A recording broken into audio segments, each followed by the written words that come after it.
Alam niyo ho mga kababayan, ang problema ho kasi dito kay Tamba, ginagawa ho niyang mangma ang sambayan ng Pilipino. Akala ho siguro nila mapapalusutan nila yung mga kabalbal na ginawa nila para dyan sa 2025 budget. Mga kababayan, umpisa na ho natin ang ating talakayan. Dito sa video na to, isa lang ho ito sa mga napakaraming dahilan kung bakit tayo dito sa PH Update at 10 ng mga taga-suporta nitong si Congressman Rodante Marcoleta galit sa mga survey na yan.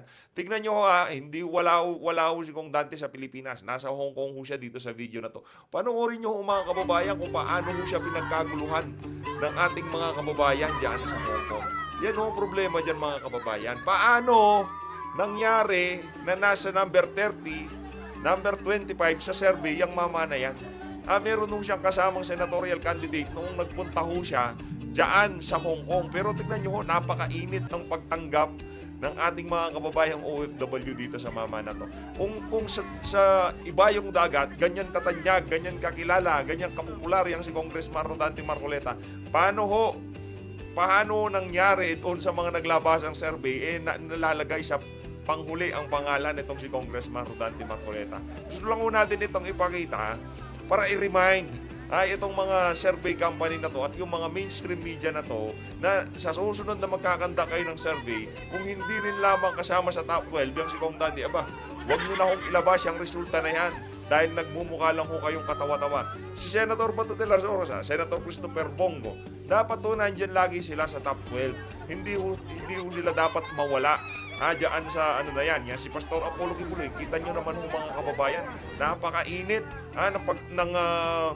pagtanggap ng mga kababayan natin sa kandidatura ni Pastor Kibuloy at nitong si Atty. Vic Rodriguez. Kaya yung ginagawa ho nila dyan sa mga survey company na yan, isang napakalaking kalokohan. Tingnan nyo mga kababayan, nakikita nyo naman ho siguro.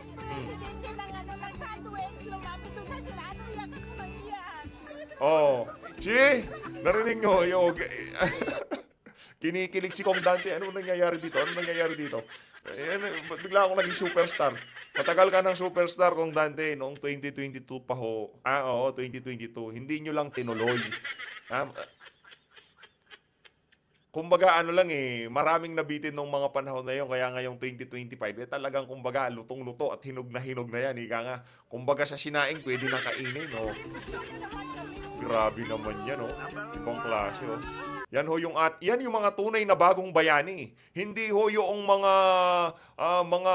nagpuslit ng ipinagbabawal na pulburon sa isang bansa at nahatulan ng parusang bitay tapos pag uwi sa Pilipinas binigyan ng hero's comeback Hindi ho yan ho ang mga tunay na bagong bayani. Kaya yung mamasaya tayo nakauwi kababayan natin. Kaso meron ho siyang kasong kinasasangkutan. Kahit ano pa yan mga kababayan, may kaso ka, nasa linya ka na, papunta sa kamatayan, ika nga. Masaya tayo nasagip, kababayan natin yan. Pero yung katotohanan na ikaw ay nakasuhan sa kasong pagpupuslit ng ipinagbabawal na pulburon sa isang banyagang bansa, malaking problema yan. No, kahit nasabihin mo wala kang pinag-aralan, pag kami pinabitbit sa'yo, magdalawang isip ka na. Bakit hindi kayo magbitbit? Kasi may problema. Doon pa lang meron na ho tayong issue. Kaso yung ibang mga kababayan natin, dahil sa hirap ng buhay, hindi natin sinasabing excuse yan. Dahil sa hirap ng buhay, kumakapit ho sila sa patalim. Pero hindi ho excuse yan. Hindi ho natin ginagawang excuse. Pero makauwi sa Pilipinas at bigyan ng hero's welcome, meron ho tayong problema dyan. Dito sa bahagi ng video natin na to, tapos na ba itong kay Kong Dante? Yan grabe. Tingnan nyo naman ho yan mga kababayan.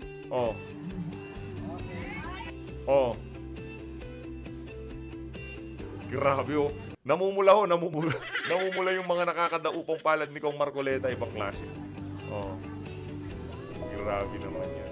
Superstar. Ayun tingnan nyo itong alin na to. Ito nandito. Ayan pakita ko sa inyo. Ito nasa malayo. Nagmamasid lang pero binibidyohan itong si Kong Marcoleta. Ayos. Ayun nandito. Kita nyo yun grabe naman yan. Ibang klase yan. Para doon sa mga para doon sa mga naglalabas ng survey, ayusin ho natin.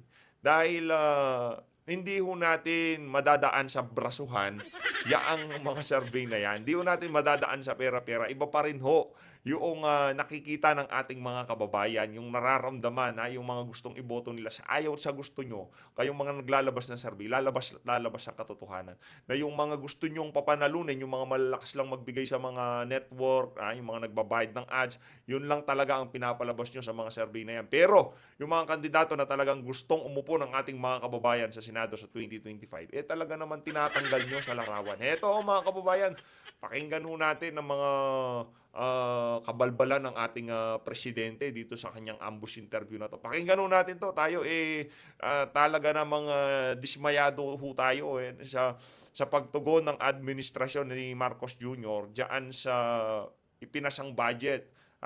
Yang budget para sa 2025. Tayo ho'y nalulungkot. By the way, kung umabot ho kayo sa bahagi ng video natin na to, mga kababayan, libre lang hong mag-share ng video. Wala akong bayad yan.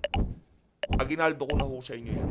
Pindutin nyo lang ho yung share button. Napakadali lang ho mga kababayan. Share. Tapos ang usapan. Ika nga. Ito, pisa na ho natin itong kay President Bongbong Marcos. Well, we had to have a look because maraming nagbago from the budget request from the different departments, and we have to put it back in the same. Ibalik nyo na lang kasi sa BICAM para matapos na. Ang dami nyo pang cheche-bureche. Ibalik nyo sa BICAM para wala na tayong issue. Ayusin yung mga dapat ayusin. Pwede naman palang ibalik sa BICAM yan eh. Bakit ayaw yung ibalik Shape sa that BICAM? we had first requested. So unfortunately, we are only left now. I am only left now with the veto power because tapos na sa BICAM. So na-approve na ng House, na-approve na ng Senado. Now it's up to us on how we regain control of the spending program. I cannot give you. Brad, sinabi na ng kapatid mo, wag mo na kaming budulin. Yung mga pambubudol mo, tapos na yan, ika nga. Pwede pang ibalik sa BICAM ang budget na yan. Ayusin sa BICAM para matapos na usapan. Ilagay yung kaukulang pondo doon sa mga ahensya na nangangailangan. Kung kailangan ilagay yung portion ng nakuhang buwis para dyan sa mga makakasalanang produkto na yan, ilagay yun doon. Huwag niyong ilagay kung saan-saan. Nakanantokwan, namamagana lang yung mukha niyo sa puro kasinungalingan sa mga kababayan natin. The details yet because that was, we are now, that is what we are doing. We are going through item by item, line by line, to see what is priority and what is not. And that's what we will come up with. We were originally scheduled to sign into law the GAA tomorrow, 20th. Pero talagang ipipilit ho niya. Anak ng toka. Ipipilit ho talaga nila. See? Alam mo niya. Ngayon, bahala ka na dyan, Brad, kung magka-problema yung budget na yan. Kasi nagpa-pile up yung yung sama ng loob ng sambayanan dito sa administrasyon na to. Isa pa ho yung 2025 budget na yan. Yang problema sa PhilHealth, yung problema sa korupsyon, yan sa flood control, at sa napakarami pa hong kabalbalan ng administrasyon na to. Yung mga Pilipino ho, nagtitimpihan, kumbaga iniipon ho nila sa saloobin nila yung kanilang nararamdaman sa administrasyon na to. Ngayon, pagka pumutok yan, pasensyaan na lang tayo, Marcos Jr. Kailangan nyo hong pag-isipan yung mga susunod na nyo, hakbangin nyo dyan. Kasi pagka nagalit ang sambayan ng Pilipino, maghahalo ho ang balat sa tinalupan. mukhang hindi kami matatapos pa at that time. So I cannot give you a date because it will take as long as it will take. But I want to be very, very sure that the budget for 2025 is directed at the important projects that we have prioritized. Number one. Ayuda. Number 1, ayuda. Number 1, AKAP. Number 2, AX. Number 3, tupad. Lahat yan. Yan yung mga important projects ng administration. And secondly, that there is a stronger safeguards on the spending for the different projects. Kaya baka mag-assess na naman tayo ng mga project na pinasok na sa insertion. Because yung insertion na ginawa ay hindi naman kasama yun sa budget request. So, ano ngayon yung mga yan? Kung talaga bang kailangan, baka yung iba, hindi naman kailangan pwedeng i-defer.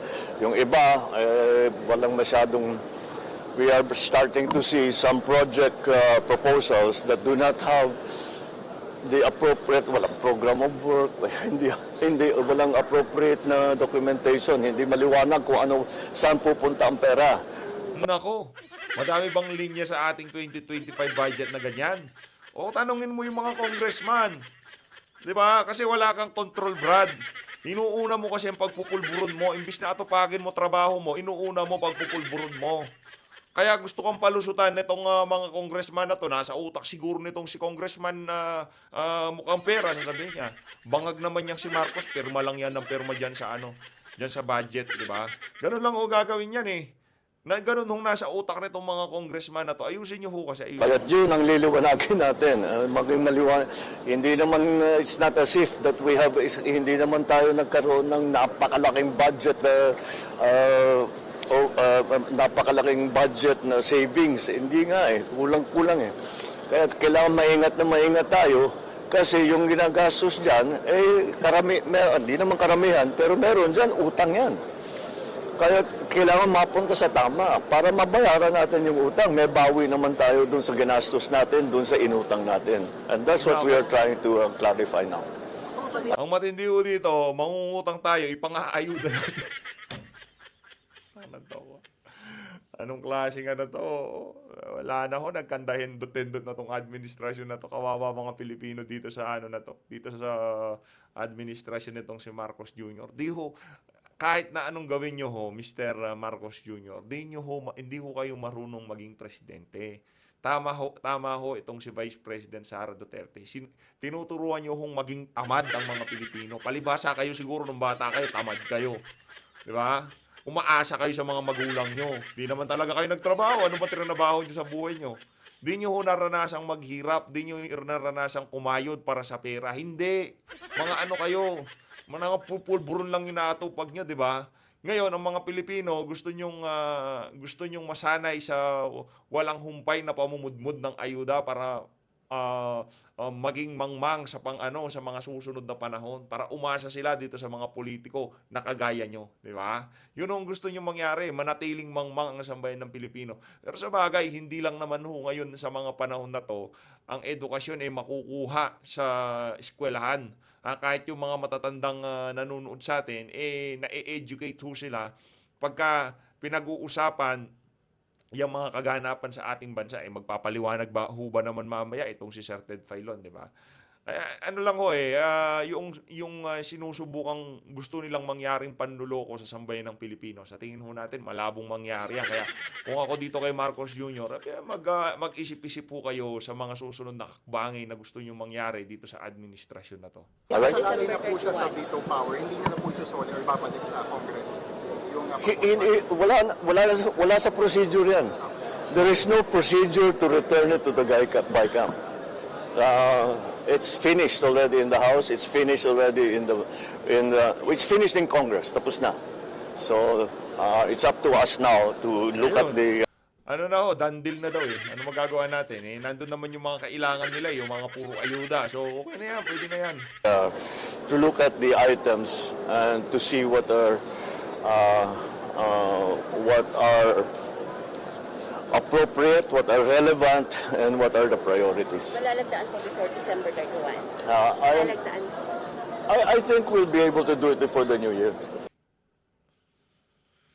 Ayun na nga mga kababayan, no? Talagang ipipilit ho nila itong budget na to. At kahit itong si Amy Marcos, walang magagawa dito sa gustong mangyari na to ni Marcos Jr. Sino ba mahusay sa inyong dalawa ni Amy Marcos, di ba? Ate mo yan, ba't ayaw mo paniwalaan?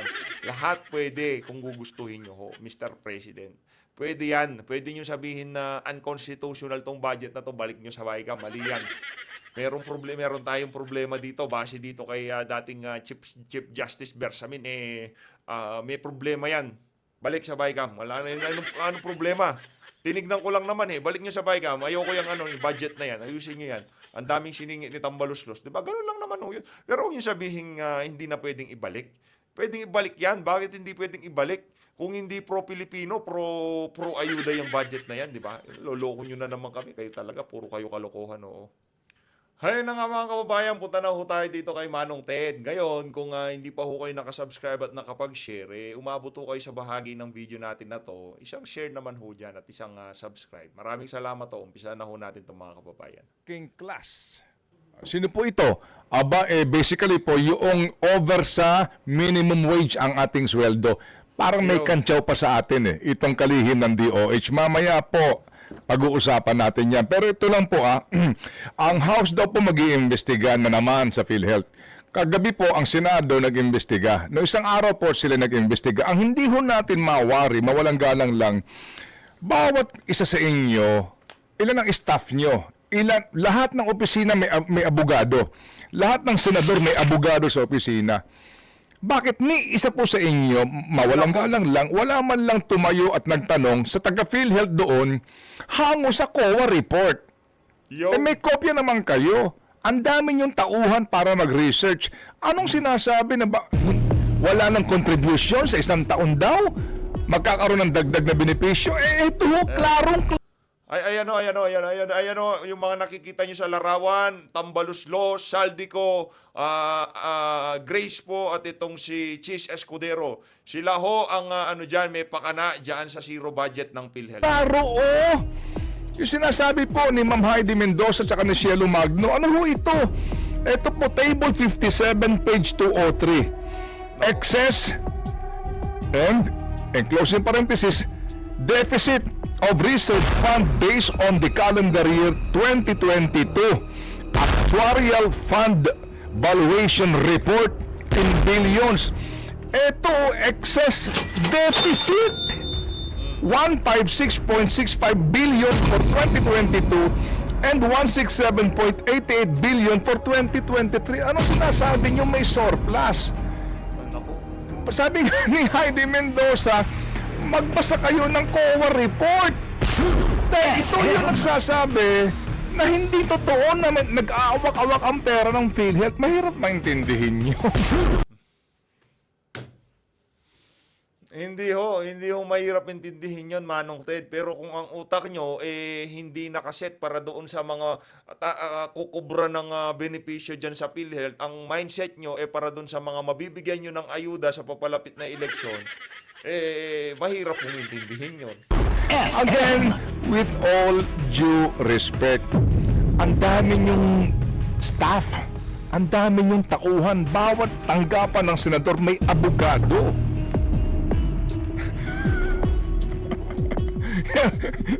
Ano naman, matatawa ka na lang kasi paano yung kanilang investigasyon? No one confronted itong PhilHealth with this actual study. Pero pagdating sa budget ng Department of Education noong panahon ni Vice President Sara Duterte, todo COA audit report po sila. Todo COA, puro COA, lahat COA. Pero pagdating ho dito sa PhilHealth, marami kayong pondo. Tingnan yung COA na yan. Basta meron kayo 600 billion, 400 billion. Ng pera ng PhilHealth. Anyway, sige, so Huwag ka mag-alala. Sa susunod na hearing, dahil nasabi mo na, sasabihin na nila. Ito naintindihan nila. Okay. Salamat po muna sa ating research. Marami nagtataka, di ba?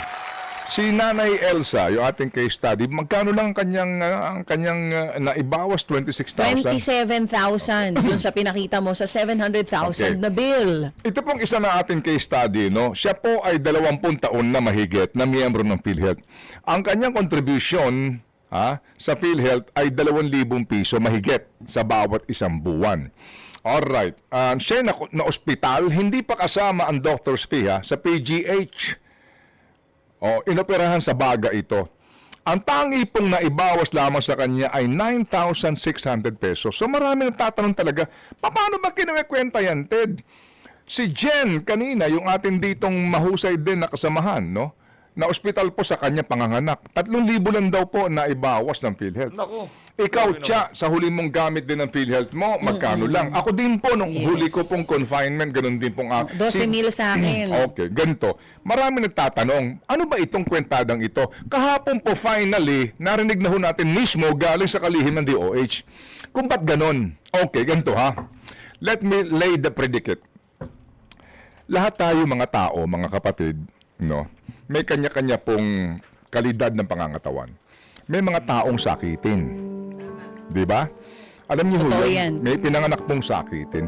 May mga tao po naman na hindi sakitin.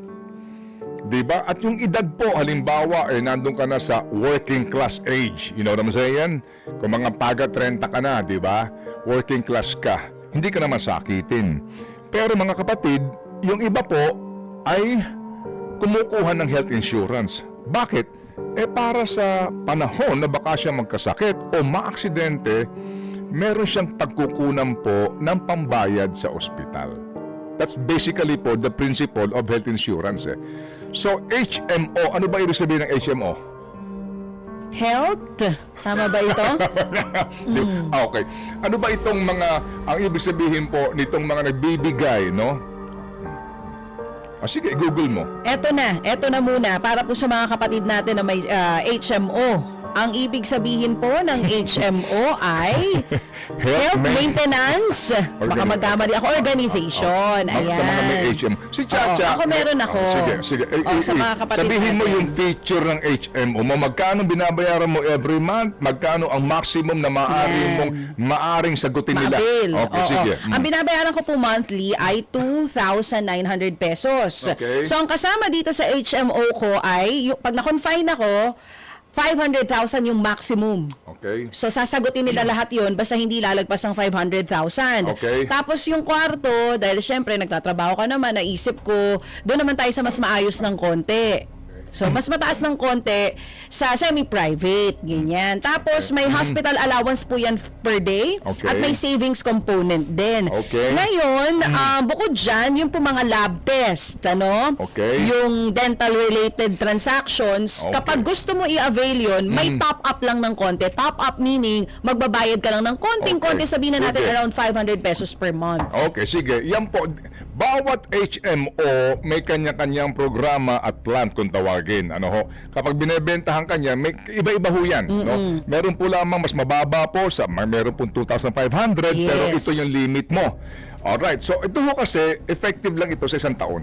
Oo. Okay, so Hindi siya nagki-carry over next year. So, Hindi at ito naiipon. po, hindi ito may kasamang pensyon, di ba? Hindi ito Wala. yung parang nag-iipon ng Hindi pera. insurance. And then eventually po, maaari mong kubrahin yan o ibabalik sa iyo.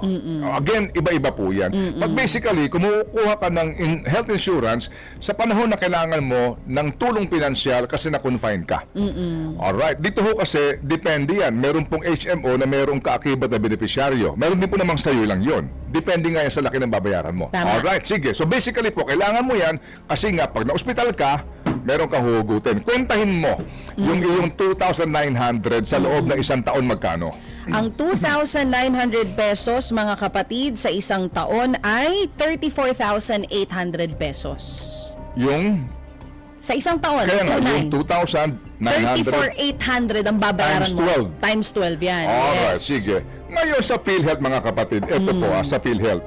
Sa PhilHealth, ano ho, yung pong, ito ha, bigyan natin ng pasalamat ang programang ito kasi lahat ng mga mahihirap, meaning yung walang trabaho, meaning yung pong PWDs, mga seniors, lalo na ho yung mga seniors po na mahihirap, lahat po ng mga kumikita less than the minimum wage, definitely po yan ay indirect na yan. Automatic po yan, meron silang contribution dapat na. Estado po ang sagot dyan at ikaw na direct contributor tumutulong ka sa kanila. Mamaya maunawaan niyo kung bakit. So ito hong programa napakaganda.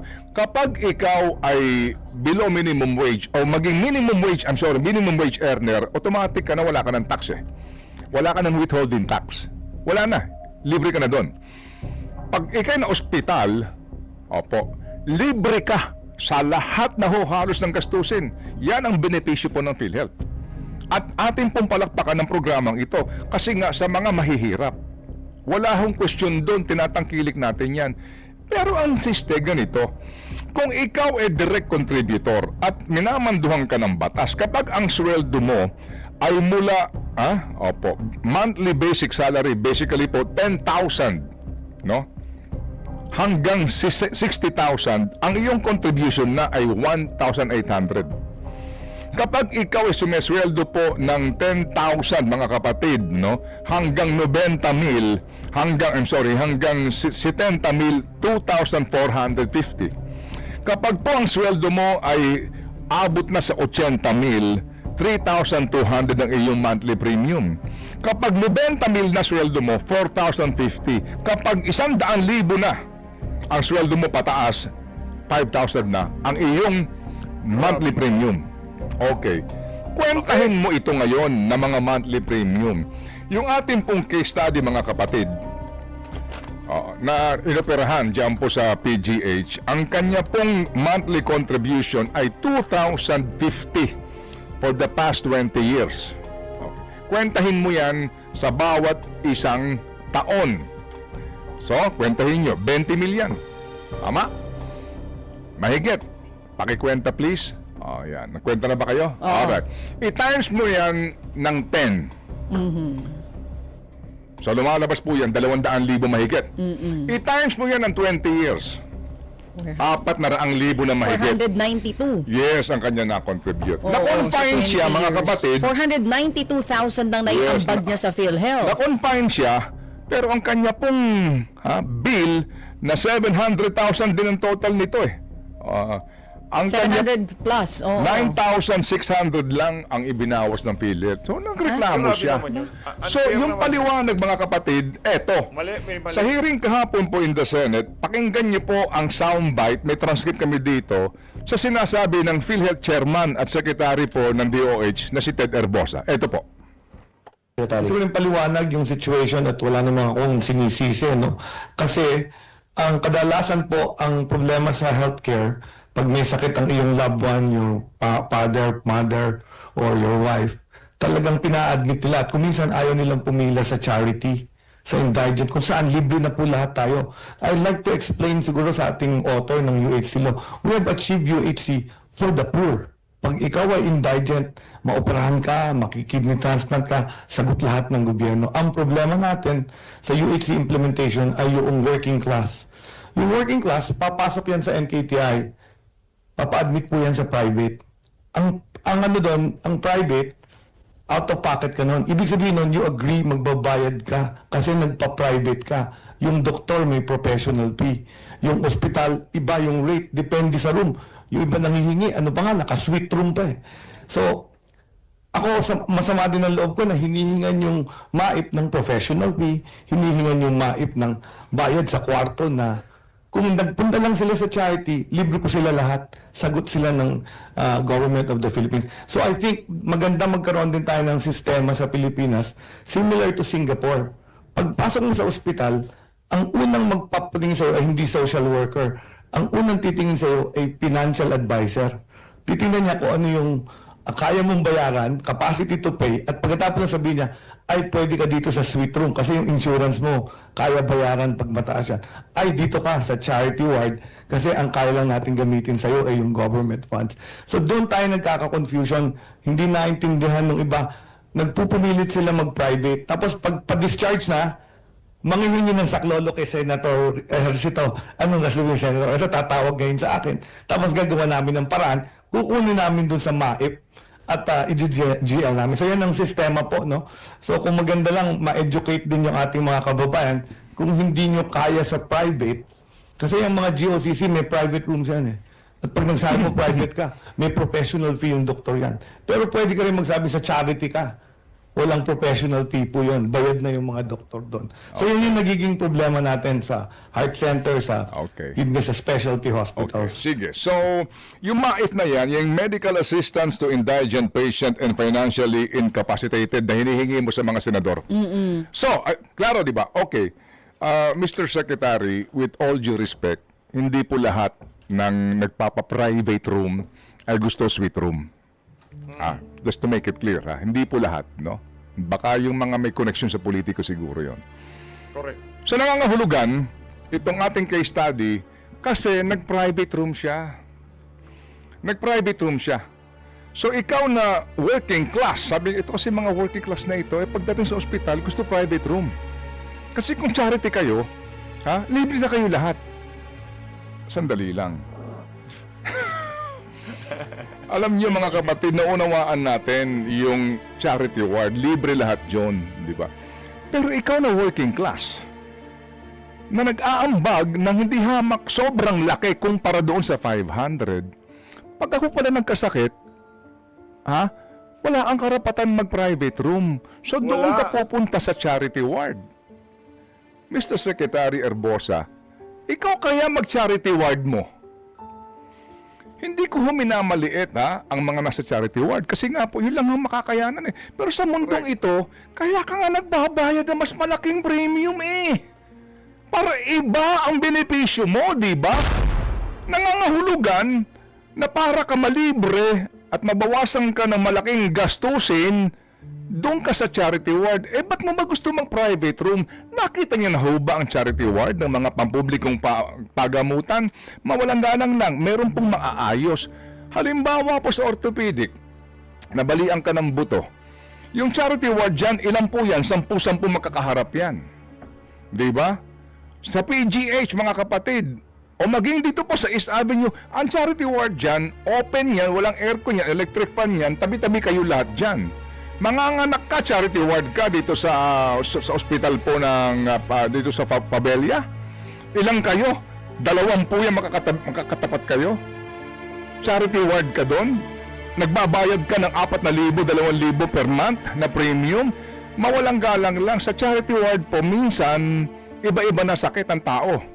At mawalang galang lang, meron dyan dumudumi na ho sa higaan. Umiihi na sa higaan. Hindi nalilinis. Titiisin mo yung amoy ng kapitbahay mo. Kasi gusto mo maka-avail ka ng full benefit sa PhilHealth. Tama ho lahat ng sinasabi nitong si Sir Ted Pilot. Para doon sa mga para doon sa mga hindi nagko-contribute sa PhilHealth, yung mga senior, yung mga PWD, okay lang ho siguro yun. Dahil nga naman hindi naman kayo nagko-contribute. Tapos sakop naman yan nung universal healthcare. Meron namang subsidy ang nagagaling sa pamahalaan. Okay lang yun. Pwede mo silang alokin. Dito, libre lahat. Gusto nyo, dito kayo. Pero pagka ikaw, nandun ka dun sa kung tawagin working class at monthly, nababawasan ka dyan sa PhilHealth na yan.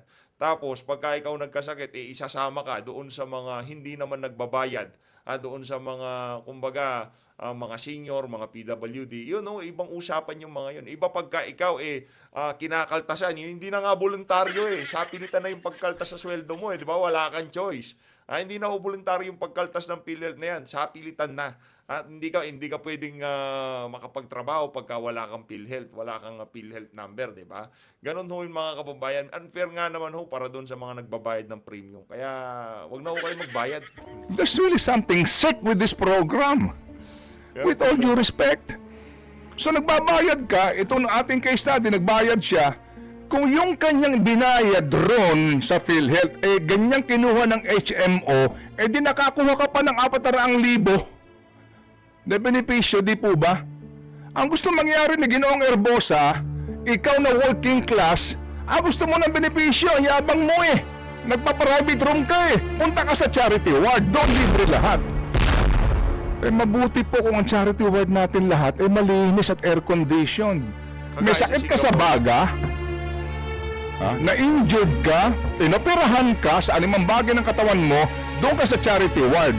Tabi-tabi kayong lahat doon.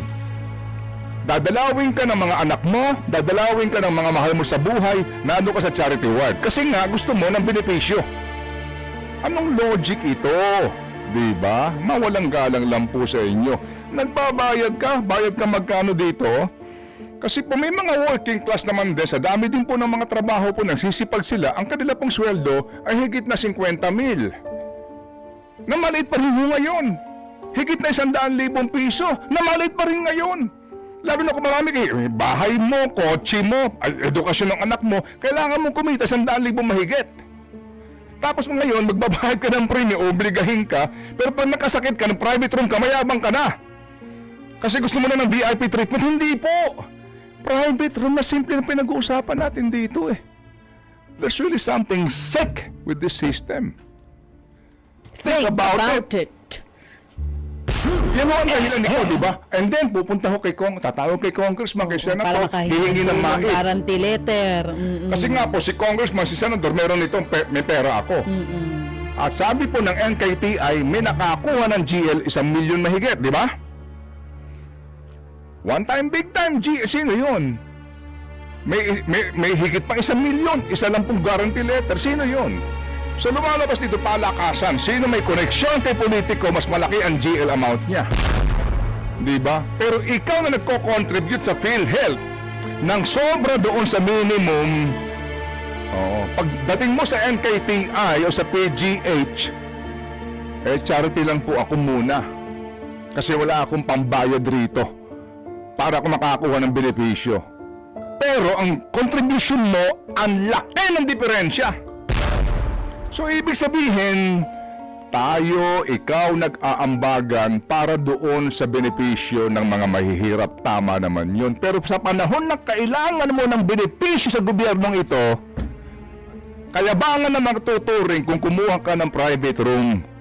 Dahil yung pala, hindi katumbas ng serbisyo sa PhilHealth yung iyong ibinibigay ng contribution. And that is the truth. FM, Ted Filon at DJ Chacha sa True FM. Sa radyo, sa Think about it, ika nga nitong si Manong Ted. Dahil na nga mga kababayan, dito na natatapusin ang ating reaction video. Maraming salamat to. Una sa lahat dito kay Sir Ted Filon. Napakaganda ng mga punto de vista niya dito. Sana naragdagan ho ang ating katalinuhan at nabawasan ho ang ating mga katangahan. Ika. Dito sa video na to. Maraming salamat. Mag-ingat to kay lahat. Mahal lahat ng Pilipinas. Mabuhay. Saludo kay Manong Ted.